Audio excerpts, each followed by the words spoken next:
question once again. I think that RYLEY, you know, he played okay, but just the skeletons getting onto the Evo Knight and just a couple unfortunate interactions at the beginning, it seemed like RYLEY really got in a spot where he had no way to attack. Now, was that skeletons interaction because the NATO was too soon, too late, or just an odd interaction? Me and Rich were actually talking about it. It happens when you're pulling skeletons away from something, or it kind of happens when you're pulling skeletons towards your unit, right? So he was turning those skeletons towards his knight rather than away, and it made it so that they were able to kind of survive. Oh, it's almost like they pulled him to attack while they were spawning, while they were getting taken off the board. And here we go, Lucas going to bait against RYLEY, who is running Lava Hound. So, you know, maybe he saw something that Mohamed Light did that he liked in terms of creating that deck or that matchup.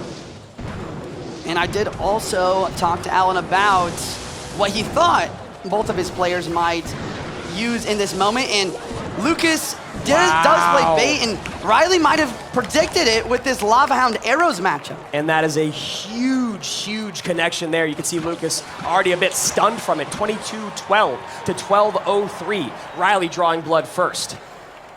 Yeah, I mean, this is really interesting. I also talked a lot with RYLEY and Mo about, you know, workshopping a lava deck that can counter bait because of how important it is in this World Finals. And maybe he's found it. He has the Evo Bomber as well as the arrows for solid defense, cheap defense, and offense at the same time. Now, do you think the Lightning will be able to find its way into this equation more than what we just saw in the very beginning?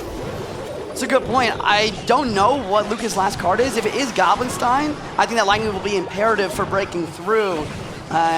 But I really don't know what this last card is. Great damage there from the Goblin Barrel on that right-hand side, protecting this Dark Goblin to go down the left. Okay, Dark Goblin getting taken out. Evo Cage does decent. Similar thing as we've seen with Lava before. He needs cheap defense or just no defense at all. He needs to get a Lava and needs to maybe even get a tower trade going here if RYLEY's going to win this. Yeah, really nice, I'd say cheap defense there, like you said, Juicy. Still getting some offense in on the other side, 16-44. Now predicts the guards, but one guard still stays alive, takes the Princess off the board.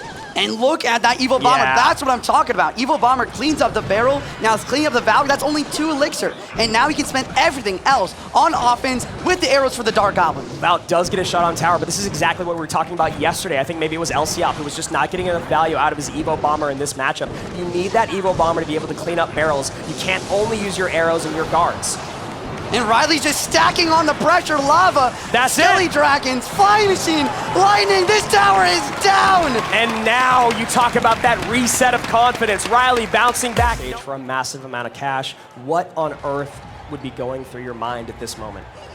Hopefully, I'm gonna win, I'm gonna win, I'm gonna win. That's what you like to hear. Yesterday, Lucas was telling me that his mantra to himself is, I'm not nervous, they're nervous. I'm not nervous, they're nervous. And right now, Lucas playing pretty well, but RYLEY on top of it. And of course, now we see RYLEY bringing out bait. I thought he might, and that's the scary thing, right? Is even if you know it's coming, he's not scared of running it.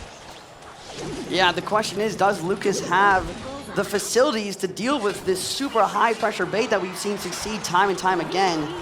I don't know. I don't know if he has the log or the Barbarian Barrel or maybe an extra spell to deal with this Dargob Princess combo. That's really what you're gonna need. And a Prince in the back, Juicy.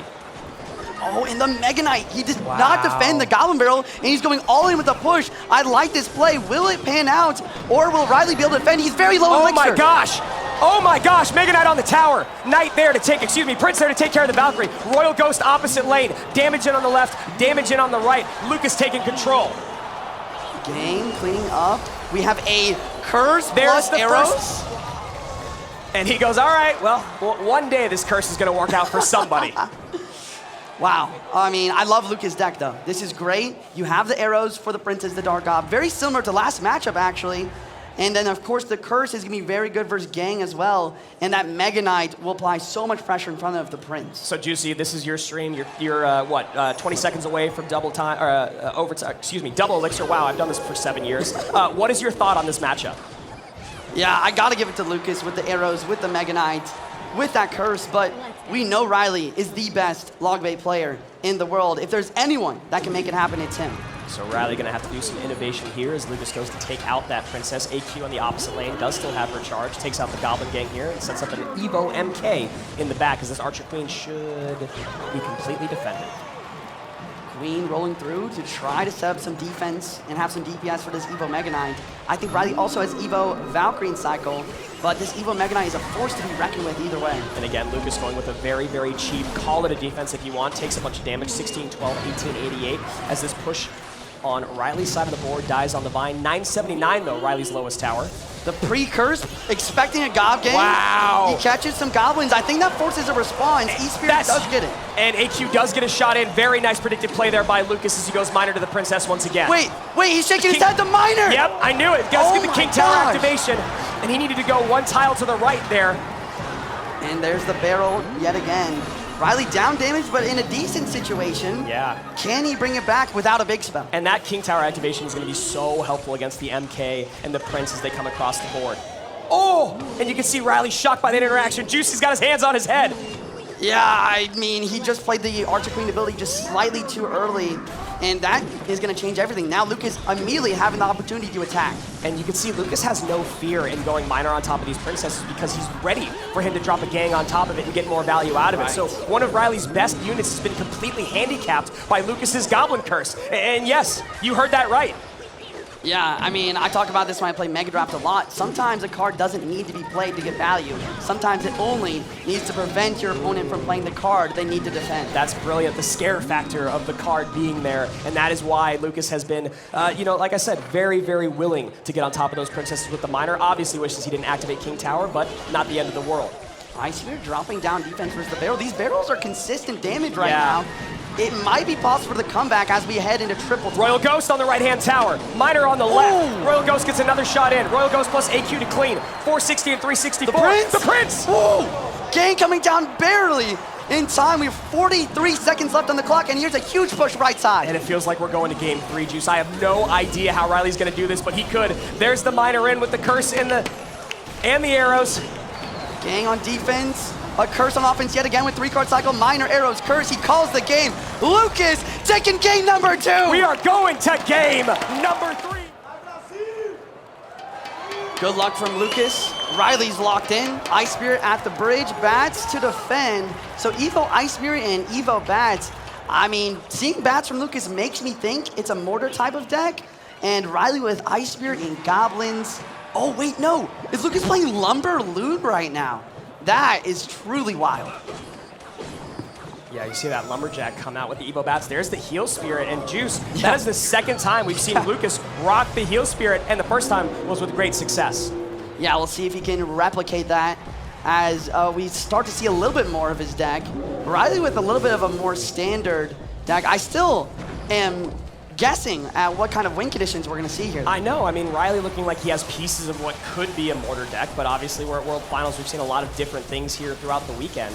And then, yeah, Lucas with the Lumberjack, and there's the mortar from RYLEY. And I mean, could it be Lumberjack with RG? I mean, you saw how well RG was, yesterday, and there it is. RG comes down. Yeah, absolutely. Great call. Great call. RG Lumberjack with Heal Spirit. This is an old school RG breakthrough type of deck. You got the Lumberjack tanking, dropping a Rage, speeding up the RG damage, and you got the Heal Spirit healing it up, and it's already working great for Lucas. Yeah, great damage there for Lucas, 21-15, and maybe RYLEY expecting the Bats with the immediate drop of the Goblinstein up front. Goblinstein will get to tower, so you could see him wanting to use an ability. Bit of a flinch there from RYLEY. Yeah, I think RYLEY was trying to predict that Lumberjack with the Miner and basically keep his cannon card alive to get a really good start already. If it worked out, it would have been great, but not going to work this time. Yeah, Lucas trying really hard to get that King Tower activation. Doesn't get it either, though. Takes a good amount of damage. 21-53 for Lucas, 21-15 for RYLEY as the second RG comes down. That's the evolved one. That's how it works. Yeah, RYLEY does have defense for the RG this time with the mortar, with the cannon card. Fisherman distracted too, not able to pull the cannon card right away. What will RYLEY do in this counter push? We do see the Gobstein tanking. The Gobstein ability will pop, clean up the Evo Bats. Very successful. Can he get to the tower though? And Lumberjack does just enough as a high fish boy comes out. There's the Doctor down low to stun that Miner. Bats in cycle once again. And we see a defensive mortar played one tile up, preventing any fireball value on weak side tower. This is a very slow match compared to what we've seen today, but I love it. It's very methodical. Never mind. And there it is, Juicy. Thank you for saying that, because you know that Caster Curse is working in our favor right now. This Lumberjack's going to go down all the way back around to a mortar, though, is RYLEY. And that also means that Lucas is very close. Oh, a great predictive log on the Goblins. And I believe Lucas is just one card away from an Evo RG. And you guys watching right now might think, oh, why free log on the strong side tower? But it's very important in this kind of matchup. Lucas needs multiple RGs. He needs that dueling pressure.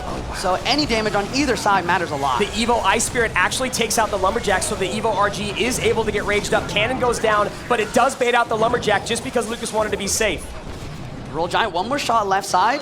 But we see RYLEY in overall damage lead just by focusing on this right-hand side tower. Only 90 seconds remain in one of their World Finals run here in 2024. One game in, one game up for both. Oh my God! Oh, the perfect timing there. Lucas by a hair.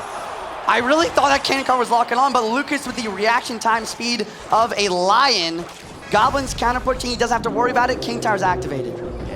This damage from the one Goblin. No, excuse me, King Tower activated. I've played this game before. 2380, 1976. Lowest tower for Lucas, 1801. Lowest for RYLEY, 1769. After the Fireball log comes in to 1711.